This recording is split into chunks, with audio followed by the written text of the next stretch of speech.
Hello everyone, সবাই কেমন আছেন? আশা করি আপনারা ভালো আছেন। প্রতিদিনের মতো আজকেও আপনাদের জন্য একটি নতুন রেসিপি নিয়ে এসেছি, সেটি মূলত টমেটোর সস। টমেটোর সস আমরা খেতে পছন্দ করি না বা বাচ্চাদের বিভিন্ন মেনুতে দিতে হয় না, এমনটা না। তো সুতরাং এই টমেটো সস আমরা কিভাবে বাড়িতে খুব সহজে, খুব সহজসাধ্য উপায়ে তৈরি করতে পারি সেটি আজকে আপনাদের দেখাবো। তো টমেটো সস আমরা জানি যে 1 লিটার টমেটো সস কিনতে 180 থেকে 200 টাকা প্রকারভেদে হয়ে থাকে। তো সেটি আজকে আমি মূল ফোকাস করব যে কিভাবে আমরা 10 টাকার 1 কেজি টমেটো দিয়ে 1 কেজির মতো টমেটো সস আমরা বাসায় সহজে তৈরি করতে পারি সেটি দেখাবো। তো সেটি আজকে আপনারা তৈরি করতে চাইলে যা করতে হবে, ভিডিওটি শুরু থেকে শেষ পর্যন্ত মনোযোগ সহকারে দেখতে হবে। তাহলেই আশা করি আপনারা বাড়িতে খুব সহজে অনায়াসে আপনারা এটি তৈরি করতে পারবেন কোনো বিড়ম্বনা ব্যতীত। তো সুতরাং ভিউয়ার্স, আমরা শুরু থেকে শেষ পর্যন্ত মনোযোগ সহকারে দেখি।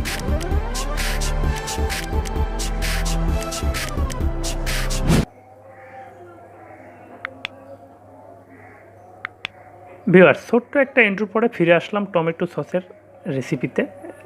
কিভাবে আমরা টমেটো সস তৈরি করব 10 টাকায় 180 টাকার বা 1 লিটার টমেটো সস তৈরি করব। আমরা শুরুতে 1 কেজি পরিমাণ টমেটো নিব। তারপরে এখানে নিব মূলত 250 গ্রামের মতো তেঁতুলের টক, যেটি ভিজায় রাখতে হবে কিছুক্ষণের জন্য, আধা ঘন্টা থেকে 1 ঘন্টার মতো ভিজায় রাখতে হবে।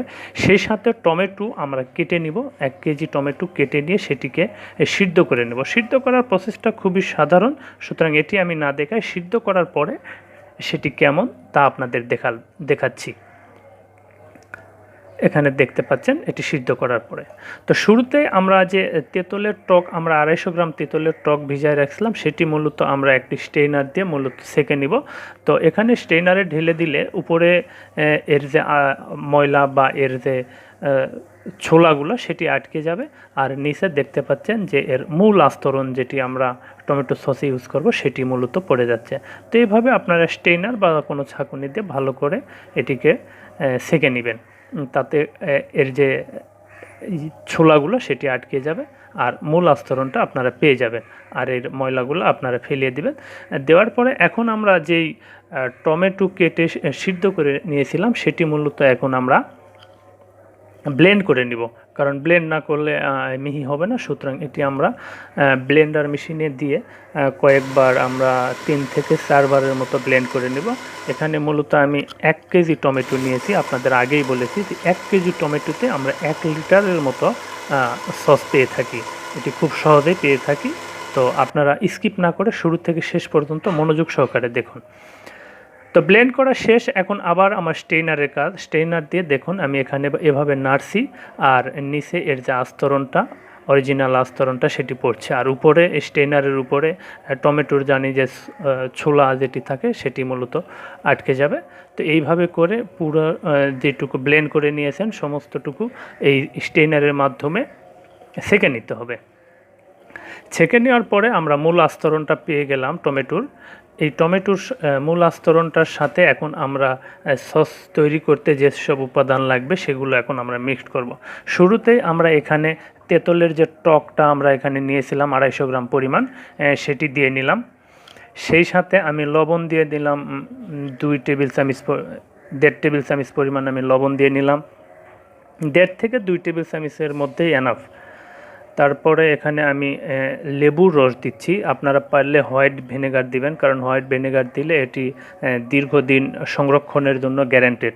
এবং সেই সাথে আমি এখানে টেস্ট আনার জন্য বিট লবণ দিলাম 1 চিমটি পরিমাণ, এবং সেই সাথে আমি 1.5 কাপ পরিমাণ এখানে চিনি দিলাম। দেওয়ার পরে আমি এভাবে নেড়ে নিব, কারণ এটিকে মিশ্রণটাকে সম্পূর্ণ করার জন্য। সেই সাথে এটি নাড়তে হবে অনবরত, এবং এর উপরে নাড়ার পরে দেখবেন যে যেহেতু আমি চুলায় দিয়ে এটি করছি, নিচ থেকে যখন বুদবুদ উঠবে দেখবেন যে এরকম উপরে ফেনা হবে, তখন আপনারা ভিউয়ার্স এই ফেনাগুলোকে রিমুভ করবেন কন্টিনিউ, এবং এটি কন্টিনিউ নাড়তে থাকবেন। একটা সময় দেখবেন যে আস্তরণটা অনেক ঘন হয়ে গেছে, তখন মনে হতে পারে যে আসলে কি এটি, প্রশ্ন জাগতে পারে যে এটি কি আসলে রান্না শেষ কি শেষ না। সেই ক্ষেত্রে আপনারা একটা ছোট্ট একটা বাটিতে নিয়ে 2 ফোঁটা দিবেন, দিলে এটি আপনাদের জন্য একটা টিপস যে যদি এটি আস্তে আস্তে গড়ায় আসে তাহলে বুঝবেন যে অবশ্যই আমার রান্না শেষ হয়ে গেছে। আর যদি দ্রুত গড়ায় আসে তাহলে আরও কিছুক্ষণ নাড়ায় নেবেন। তো এইভাবে আপনারা এই মূলত টমেটো সস বানাইতে পারেন। তো এই ছিল আজকের রেসিপি।